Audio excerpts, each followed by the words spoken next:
மரியே வாழ்க. என் பேர் அண்ணம்மா. நான் பல்லாவரத்துலேருந்து வரேன். எனக்கு 2 பொம்பளை பசங்க. பெரிய பொண்ணு கல்யாணம் ஆச்சு, சின்ன பொண்ணுக்கு கல்யாணம் ஆயிடுச்சு, பசங்க இல்லாமல் இருந்தாங்க. ஆனால் ரொம்ப கஷ்டப்பட்டு அந்த பாப்பா எங்கெங்கேயோ போயிட்டு வந்துச்சு. எல்லாரும் மனசளவில் அவளை பாதிச்சிட்டாங்க. அவ்வளோ வேதனையில் உட்காந்துன்னு இருந்தோம் நாங்கள். அப்போது இதேமாரி ஒருத்தங்க மாதாம்மா கோயிலாண்ட போங்க, நீங்கள் வேண்டிக்கிங்க, நினச்சதெல்லாம் நடக்கும் உங்களுக்கு, நீங்கள் பாரத்தோடு போய் ஜெபிங்க அப்படின்னாங்க. அது எனக்கு அப்போ நாங்கள் வேறு கிறிஸ்டின். மாதம்மா யாருக்குமே சொன்னாலும் புரியாது.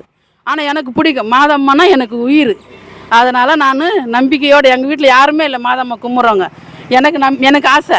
அதனால் நான் போயிட்டு ஜபத்தில் போய் வச்சுட்டு ஜபமாலை போட்டு 40 நாள் விரதம் இருந்து நான் ஜெபிச்சு நான் ஒண்டி மட்டும்தான் வேதனையோடு துக்கத்தோடு பாரத்தோடு வந்தேன். நான் வந்ததுக்கு அதேமாரி மாதம்மா எனக்கு சூப்பராக ஒரு பொண்ணு பேத்தி கொடுத்துட்டாங்க.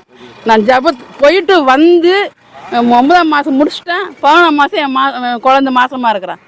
கடவுளுக்கு நன்றி. மாதம்மாவுக்கு மரியே வாழ்க.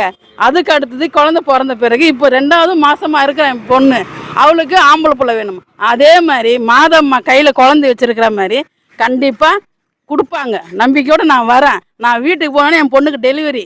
இப்போ என் பொண்ணு 8வது மாதம், அடுத்த மாதம் டெலிவரிக்கு என் பேரன் தான் எனக்கு பிறக்க போகிறாரு.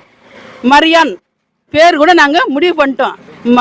என் பேத்தி பேர் மரியாள். இப்போ என் பேரன் பிறக்க போகிறோம் மரியன். வாழ்க மரியா.